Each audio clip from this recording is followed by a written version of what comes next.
नमस्कार. मालिकेच्या आजच्या भागामध्ये आपल्याला पाहायला मिळणार आहे की कावेरीने खूपच धडाकेबाज कामगिरी केलेली आहे. त्या मंदारची धुलाई तर केलेली आहेच, पण त्याचबरोबर त्याला बांधूनही ठेवलेला आहे. त्याचबरोबर यशला कावेरीवरती पूर्ण विश्वास आहे आणि यशने मात्र एक निर्णय घेतलेला आहे. त्याने खूप मोठा साफळा रचलेला आहे. तो यमुनाचा नवरा जो इन्स्पेक्टर आहे त्यांच्या मदतीने खूप मोठा डाव रचलेला आहे आणि त्या साफळ्यात मंदार अडकलेला आहे. आणि त्याने जो काही कारस्थान मंदारने केलेला आहे म्हणजे कावेरीच्या बाबांना मारून टाकलेला आहे आणि उदयला मारण्याचा सुद्धा कट रचलेला आहे. हे सगळं जेव्हा यशच्या समोर येणार आहे तेव्हा यशने कावेरीवर विश्वास ठेवत मंदारला पोलिसांच्या ताब्यात दिलेला आहे. आणि त्याचबरोबर कावेरीला आता पुन्हा मंदारने किडनॅप करून ठेवलेलं होतं. त्या ठिकाणी यश आणि इन्स्पेक्टर पोहोचलेले आहेत आणि तिथे कावेरीचा शोध घेत आहेत. कावेरी आणि यश यांची कशी भेट होणार, कावेरीने यशला कशी मदत केलेली होती, त्याचबरोबर मंदारची धुलाई कशी झालेली आहे, हे सगळं आपल्याला आजच्या या व्हिडिओमध्ये पाहायला मिळणार आहे. त्यासाठी प्रेक्षकांनो हा व्हिडिओ शेवटपर्यंत पहा. त्याचबरोबर चॅनलवरती नवीन असाल तर चॅनलला सबस्क्राईब करा, व्हिडिओला लाईक करा. तर इकडे आता कावेरी खूप वेळा समजून सांगत असते, माझं ऐकून घ्या, एकदा ऐकून घ्या असं म्हणत आहे मला. पण मात्र ऐकून घेण्याच्या मनस्थितीतच नसते आणि माने कावेरीला धक्के मारत बाहेर काढलेलं असतं. आणि त्याचबरोबर इकडे पाहायला मिळतं की कावेरी समजवण्याचा प्रयत्न करत असते, पण त्यांना कोणाला ऐकूनच घ्यायचं नसतं. कावेरी म्हणत असते, प्लीज चिकूसाठी तरी एकदा माझं ऐकून घ्या. पण त्यांना ऐकूनच नाही घ्यायचं. त्यांनी सरळ सरळ इकडे कावेरीला बाहेर काढलेलं असतं. तर इकडे यश जो आहे तो मंदारकडे आलेला असतो. मंदार म्हणतो, तुम्ही आलात अचानक काय? तेव्हा यश म्हणतो की काय नाही, हे कपडे होते ना ते तुमचे लग्नासाठीचे, ते द्यायला आलेलो होतो. म्हणजे अगदी लग्नाची तारीख जवळ आलेली आहे, एवढ्या सगळ्या गोष्टी घडत आहेत आणि मग तो कपडे द्यायला आलेला आहे असं यश इकडे सांगत असतो. तेव्हा तो म्हणतो की हा उदय दादा आलाय ना, मला तिकडे जायचं आहे. तेव्हा मंदार म्हणतो, काय काय बोललात तुम्ही? यश म्हणतो, सॉरी तुम्हाला मला सांगायचं नव्हतं, कारण मी ही गोष्ट कोणाला सांगितलेली नाहीये, घरीही सांगितलेली नाहीये, कारण मंदार दादा सापडलाय. परंतु तो ज्या परिस्थितीमध्ये सापडलाय ना ते मात्र खूप भयानक आहे. त्यामुळं मी घरी कोणालाच ही गोष्ट सांगू शकलेलो नाही, अशा भाषेमध्ये तो बोलत असतो. आणि तेव्हा मात्र इकडे यशला मंदार विचारत असतो की उदय दादा आलाय ना, त्यासाठीच बोलत होतो. तेव्हा तो म्हणत असतो, उदय तर तुम्ही आता बोललात ना. तेव्हा तो सांगतो की कसं आहे माहिती का, उदय दादा जो आहे ना तो खूपच क्रिटिकल कंडिशनमध्ये आहे आणि आत्ता मी अशा परिस्थितीत त्याला घरी घेऊन जाऊ शकत नाहीये. आणि जर माने अशा अवस्थेत त्याला बघितलं तर तुमचं लग्न पोस्टपोन सुद्धा करू शकते. त्यामुळं तुमचं लग्न झालं ना की मग मी त्यानंतर त्याला घेऊन येणार आहे. चौकातलं जे गेस्ट हाऊस आहे ना तिथं मी त्याला आता ठेवलेलं आहे, रूम नंबर 2 मध्ये. त्यावेळेस लगेचच उदयच्या बाबतीत मंदारला इकडे विचारू लागतो की तुम्ही याल का भेटायला त्याला? तेव्हा मंदार म्हणतो की नाही, आलो असतो पण आत्ता नको, नंतर भेटेल मी त्यांना. आणि लग्नात आल्यानंतर भेट होईलच ना, तुम्ही लग्नात घेऊन येणार आहात ना, असं तो यशला सांगत असतो.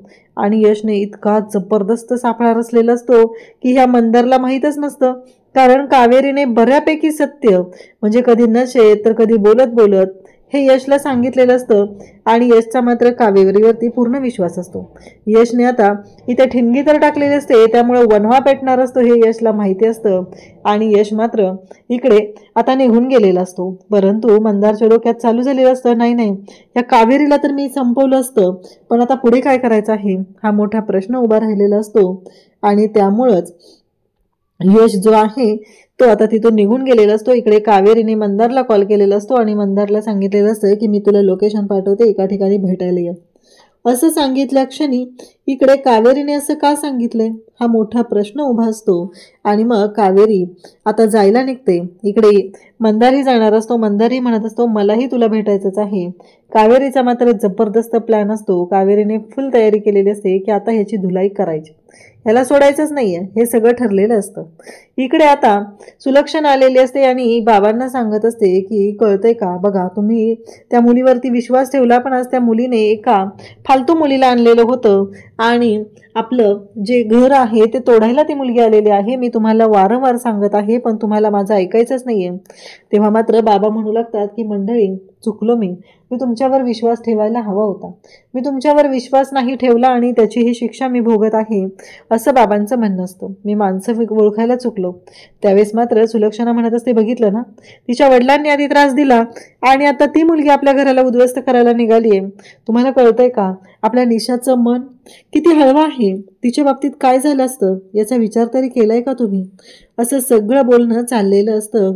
आणि तेव्हा मात्र इकडे आता जेव्हा ती बोलत असते त्याच वेळी इकडे कावेरी जी आहे ती निघालेली असते. तेव्हा विद्या तिथं आलेली असते. विद्या म्हणत असते की थांबा कावेरी वहिनी, नाही मान्य, मला हे लग्न थांबवायचं आहे, पण आता तुम्ही एवढ्या घाईत निर्णय नका घेऊ, यश भाऊजींना येऊ द्या.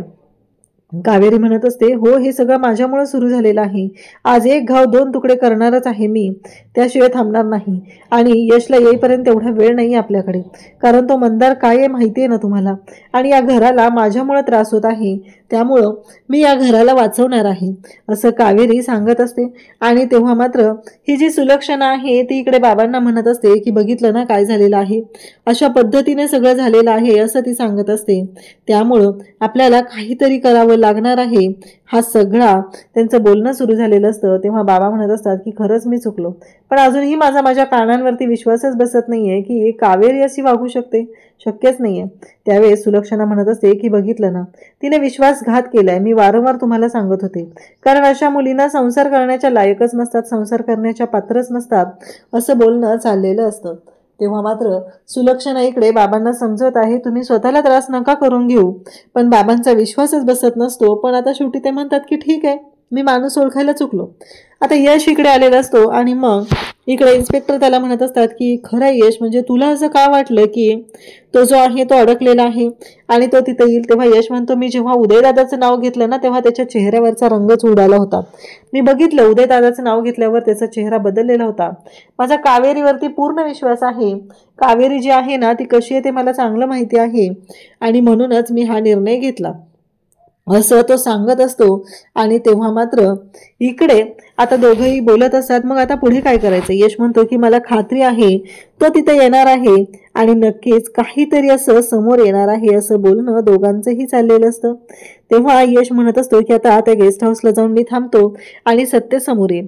इकडे कावेरी जी आहे लोकेशन पाठवलेलं असतं मंदारने, त्या ठिकाणी पोहोचलेली असते. कावेरीला खूप राग आलेला असतो. आज कावेरीने ठरवलेलं असतं याची धुलाईच करायची. तिथं असलेलं दांडकं उचलते आणि आता लाठीकाठीमध्ये तरबेज असलेली कावेरी डायरेक्ट जाऊन धुवायला सुरुवात करते. त्या मंदारला अगदी खाली पालथा पाडते आणि त्याच्या अगदी छातीवर पाय ठेवून तो जो बांबू असतो तो त्याच्या नरड्याला लावते आणि त्याला म्हणू लागते की सांग, का केलंस तू असं? का मागं लागलेला आहे हात धुवून एवढा? का कुटुंबाला फसवतोय? एवढं सगळं ती बोलत असते. तेव्हा मात्र तो मंदार म्हणत असतो की सोड मला, सोड मला, तू काय करते तुला कळतंय का? असं म्हणत मंदार जीवाच्या आकांताने ओरडत असतो. पण आता कावेरीने ठरवलेलं असतं की याला सोडायचं नाही, याची पुरती वाट लावायची. हा निर्णय मात्र कावेरीचा फायनल झालेला असतो आणि त्यासोबतच कावेरी त्याची धुलाई करायला तर सुरुवात करतच असते. परंतु जेव्हा या सर्व गोष्टी घडलेल्या असतात तेव्हा मात्र इकडे अशा पद्धतीने सगळं समोर येईल हा विचार मात्र कधीच कावेरीच्या डोक्यात आलेला नव्हता. मग कावेरीने धुवायला त्याला सुरुवात केलेली असते आणि ती चांगलीच त्याची धुलाई करत असते. त्याचबरोबर कावेरीने आता त्याला एका खुर्चीच्या तिथे पाडलेलं असतं. कावेरीला वाटत असतं की आता सगळं सत्य समोर येईल, आता तरी हा माणूस खरं बोलेल. शेवटी त्याला इतकं मारलेलं असतं की तो बेशुद्ध पडायच्या याला येतो. पण कावेरीला कुठं माहितीये की तो बेशुद्ध पडलेला नाहीये, तर तो नाटक करत आहे. मग तिथंच असलेला दोर कावेरी घेते आणि त्याला बांधते, त्या खुर्चीला त्याला बांधून ठेवते आणि रॉकेलचा डब्बा घेऊन तो रॉकेलचा डब्बा ओतायला सुरुवात करते. आणि मग मात्र इकडे पाहायला मिळतं की कावेरी त्याच्या अंगावरती ते रॉकेल टाकत असते आणि मग ती रॉकेल टाकत आहे, बांधून ठेवलेलं आहे आणि तिनं ठरवलेलं असतं की आता ह्याला सोडायचं नाही, काही झालं तरी ह्याची वाट तर लावायचीच आहे, हे मात्र कावेरीने ठरवलेलंच असतं. आणि त्याच पद्धतीने तिने पुढचं काम सुरू केलेलं असतं. त्याबरोबर कावेरी आता ते रॉकेल त्याच्या अंगावर ओतते आणि त्याचबरोबर कावेरी म्हणत असते की आता ह्या सगळ्या गोष्टी ज्या केलेल्या आहेत ना आजपर्यंत त्या सगळ्यांना सांगायच्या आहेत. जे सत्य आहे ते सगळ्यांच्या समोर आणायचं आहे, नाहीतर तुला जिवंत जाळून टाकील एवढं लक्षात ठेव, अशी धमकी कावेरीने त्याला दिलेली असते. आणि त्याच वेळी कावेरी आहे ती अगदी त्याच्या त्याला मारायला तिथं टपून बसलेली असते. कावेरीने ठरवलेलं असतं की आज काही झालं तरीही सोक्ष लावायचाच आहे, आज काय मी शांत बसणार नाही, हे कावेरीचं ठरलेलं असतं. त्याचबरोबर कावेरीने या सगळ्या गोष्टी बोलून तर दाखवलेल्या असतात, पण वाट पण तेवढीच लावलेली असते. तिने लगेच इकडे विद्याला व्हिडिओ कॉल केलेला असतो आणि विद्याला ती सांगत असते की आता हा बोलणार आहे, सगळ्यांच्या समोर तो फोन घेऊन जा विद्याताई आणि सगळ्यांपुढे सत्य येऊ द्या, असं म्हणत विद्याच्या मदतीने आता कावेरीने सुलक्षणा त्याचबरोबर घरातील सर्वांच्या समोर सत्य आणण्याचा प्रयत्न केलेला असतो. परंतु मागून एक जण येतं आणि कावेरीच्या डोक्यामध्ये वार करू लागतं. कावेरीला मात्र कळायचं बंद झालेलं असतं आणि विद्या म्हणत असते की काय झालं अचानक, कावेरी वहिनी काय झालं, असं म्हणत विद्या जी आहे ती जीवाच्या आकांताने ओरडायला सुरुवात करते. विद्याला कळतच नाहीये इकडे कावेरीच्या डोक्यामध्ये वार केलेला असतो आणि तिला बेशुद्ध केलेलं असतं. आणि ती जी माणसं आहेत त्या माणसांना मंदार म्हणतो, किती वेळ रे, संपलो असतो मी इथे. आता मात्र विद्या विचार करू लागलेली असते. विद्या म्हणत असते की नाही, काहीतरी असं घडलेलं आहे, त्यामुळेच कावेरी वहिनींकडून आवाज येत नाहीये, फोन कट झालेला आहे. आणि मग इकडे कावेरीला लगेचच आता तो जो म्हणत असतो की तिला भिंतीबरोबर लावा, म्हणजे आता भिंतीबरोबर लावा म्हणजे काय प्रश्न आहे, तर भिंतीबरोबर लावायचं म्हणजे कावेरीला एका भिंतीला चिकटून उभं करायचं आणि साईडनं भिंत बांधून ते पॅक करून टाकायचं, म्हणजे कावेरीला तिथे आता जिवंतपणे समाधी द्यायचं कारस्थान या मंदारने केलेलं असतं. त्याचबरोबर इकडे पाहायला मिळतं की कावेरी बेशुद्ध पडलेली आहे आणि तो म्हणतो की मला एका ठिकाणी जायचं आहे, त्यामुळे हिचं काम तमाम करा, मी जाऊन येतो. म्हणजे आता तिथं पुढे जाऊन त्याला उदयचं काम तमाम करायचं असतं. गेस्ट हाऊसमध्ये उदय आलेला आहे आणि तिथे जाऊन उदयला संपवायचं आहे. हा सगळा प्लॅन आता मंदारने केलेला असतो. त्यासोबतच आता तिथे तो गेस्ट हाऊसवरती पोहोचलेला असतो आणि गेस्ट हाऊसवरती आल्यावर तिथे मात्र तो म्हणत असतो की काय रे उदय, कसं आहे माहितीये का, म्हणजे तुला मी एवढं समजवलं, एवढं सगळं केलं, पण तू परत आलात. अरे त्या कावेरीला ना कसं तरी मी गुंडाळलेलं आहे, घरच्यांच्या समोर खोटं पाडलेलं आहे, पण जर तू आला आणि तू चुकीच्या वेळी आलेला आहेस त्यामुळं माझी वाट लागू शकते. त्यामुळे मी आता ठरवलेलं आहे की आता तुझाही शेवट होणार आहे. कसं आहे, याआधीही तुला मला वाटलेलं त्यात तू गेला असशील, पण तू त्यात गेला नाही, तू जिवंत माघारी आला. तुलाही माहिती आहे की पैशासाठी मी हे सगळं करतोय, पैशासाठी मी कोणत्याही थराला जाऊ शकतो, हे बोलणं चाललेलं असतं. आणि तेव्हा मात्र इकडे पाहायला मिळतं की यश मात्र सगळं ऐकत असतो. यशला धक्का बसत असतो, म्हणजे जो माणूस एवढा साळसूतपणाचा आव्हानात आहे तो एवढा नालायक असेल, एवढा नीच असेल, हे यशच्या पहिल्यांदाच लक्षात आलेलं असतं. त्यासोबतच यश शांतपणे ह्या सगळ्या गोष्टी ऐकत असतो. तो म्हणत असतो की ती कावेरीमध्ये येते रे, त्या कावेरीचा बंदोबस्त करून टाकलाय, आता तुझा नंबर आलेला आहे, आता तुला निवांतपणे तुला जाता येणार आहे. तुला आठवतंय का, त्या कावेरीच्या वडिलांनाही मी खूप वेळा सांगत होतो की म्हाताऱ्याने माझ्या नावावर प्रॉपर्टी नाही केली, सही कर म्हणालो होतो, पण ऐकलं नाही ना.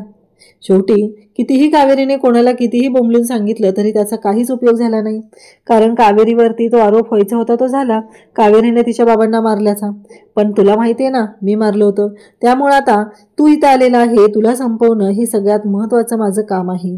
असं जेव्हा तो बोलत असतो तेव्हा मात्र इकडे यशला आता त्याने तिथे संपवण्याचा प्लॅन केलेला आहे. तर इकडे कावेरीला एका भिंतीबरोबर डांबून उभं केलेलं आहे आणि साईडने भिंती बांधायचं काम सुरू केलेलं असतं. तिची माणसं आलेली असतात, ती ते काम करत असतात. त्याचबरोबर इकडे आता उदयला मारण्याचा प्लॅन मंदार करत आहे, कारण घरातल्या सगळ्यांच्या समोर जर उदय आला आणि उदयने जर सांगितलं तर हा मंदार आहे, तर मात्र खूप अवघड होणार आहे. ही गोष्ट आता इकडे मंदारच्या लक्षात आलेली असते आणि म्हणूनच तर त्याने हा निर्णय घेतलेला असतो. त्याचबरोबर तो म्हणतो की माफ कर, कसं आहे माहितीये का, आता हे सत्य सर्वांच्या समोर मी आणणारच आहे, असं त्याचं ठरलेलं असतं. आणि त्याने तो चाकू घेतलेला असतो आणि त्याचबरोबर चाकूने तो आता इकडे उदयवरती हल्ला करत असतो. पण त्याच वेळी यशच्या लक्षात येतं आणि यशने त्याला वरच्यावर पकडलेला असतो. त्याचबरोबर पोलीसही तिथं असतात आणि मग यशने त्याला चांगलाच धडा शिकवलेला असतो, कारण या मंदारला स्वप्नातही वाटलं नव्हतं की आपण अशा पद्धतीने अडकलं जाऊ, पण यशच्या प्लॅनमध्ये तो पूर्णपणे अडकलेला असतो. आणि तेव्हा मात्र इकडे पोलीस येतात आणि तिथे मंदारला ताब्यात घेतात. परंतु आता मोठी गोष्ट घडत असते, ती म्हणजे इकडे कावेरीला भिंतीबरोबर उभा केले, भिंत जवळ जवळ पूर्ण होत आलेली आहे मंदारने त्याचं काम केलेलं असतं, इकडे यशने पोलिसांना बोलावलेलं असतं आणि आता सत्य समोर येणार असतं. कारण काहीही झालं तरीही कावेरी खरं बोलतीये ही गोष्ट यशला चांगलीच माहिती आहे. त्याचबरोबर इकडे आता मंदार म्हणतो की तू मला पकडलं, पोलिसांच्या ताब्यात दिलं, पण कावेरीचं काय? तू निशाचं लग्नही मोडलं, ते सगळं मला पटतंय, पण कावेरीचं काय? तिला कसं शोधणार आहेस? तिला तर मी माझ्या ताब्यात ठेवलेलं आहे, तिला तू शोधू शकत नाही. पण हा मंदार किती मूर्ख आहे, कारण कावेरीने ऑलरेडी कॉल केलेला होता आणि त्याच लोकेशनला कावेरी असणार ही गोष्ट त्याच्या लक्षातच आलेली नसते आणि तो मात्र मूर्खासारखा बोलत असतो. आणि त्याचबरोबर हे सगळं बोलणं चाललेलं असतं तेव्हा मात्र आता विद्याचा फोन यशला आलेला असतो आणि त्याचबरोबर हे सगळं जेव्हा घडत आहे तेव्हा मात्र आता त्या लोकेशनला जेव्हा हे पोचलेले असतात तेव्हा हेच लोकेशन दाखवत आहे असं म्हणणं सुरू असतं. मग तो कुठे आहे, कावेरी कुठे आहे हा प्रश्न पडलेला असतो. इन्स्पेक्टर साहेब पोलिसांची टीम घेऊन तिथे हजर झालेले असतात आणि तेव्हा मात्र यश म्हणत असतो की कावेरी इथंच असली पाहिजे, शेवटचं लोकेशन तिच्या नंबरचं हेच दाखवतंय. आणि मग सगळीकडे शोध घेऊ लागतात का एक कोपरा ना कोपरा शोधायचा आहे, कावेरी कुठं आहे हे सत्य समोर आलं पाहिजे हे त्यांचं बोलणं चाललेलं असतं. आणि तेव्हा मात्र यश अगदी थकलेला असतो, तो थकून एका भिंतीला उभा राहतो आणि तेव्हा त्याला श्वासाचा आवाज ऐकू येतो. जो श्वासाचा आवाज ऐकू आलेला असतो तेव्हा त्याच्या लक्षात येतं की इथेच कावेरी असली पाहिजे. आणि त्याचबरोबर हे सगळं जेव्हा घडत असतं तेव्हा मात्र त्याला आतून आवाज येतो, तेव्हा तो म्हणू लागतो की कावेरी कावेरी असं तो बोलत असतो आणि कावेरीच्या आत श्वासांचा आवाज आतून आलेला असतो. आणि तेव्हा मात्र इकडे कावेरी जी आहे ती आतमध्ये आहे ही गोष्ट इकडे लक्षात आलेली असते. म्हणजे फायनली यशने कावेरीचा सुद्धा जीव वाचवलेला आहे आणि निशाचं लग्न सुद्धा मोडलेलं आहे आणि आपलं जे धर्माधिकारी कुटुंब आहे त्या कुटुंबाला त्याने उद्ध्वस्त होण्यापासून वाचवलेलं आहे. हे फक्त होऊ शकलेलं असतं ते म्हणजे त्याने कावेरीवरती ठेवलेल्या विश्वासामुळे. अशाच अपडेटसाठी चॅनलशी कनेक्ट रहा. थँक्यू.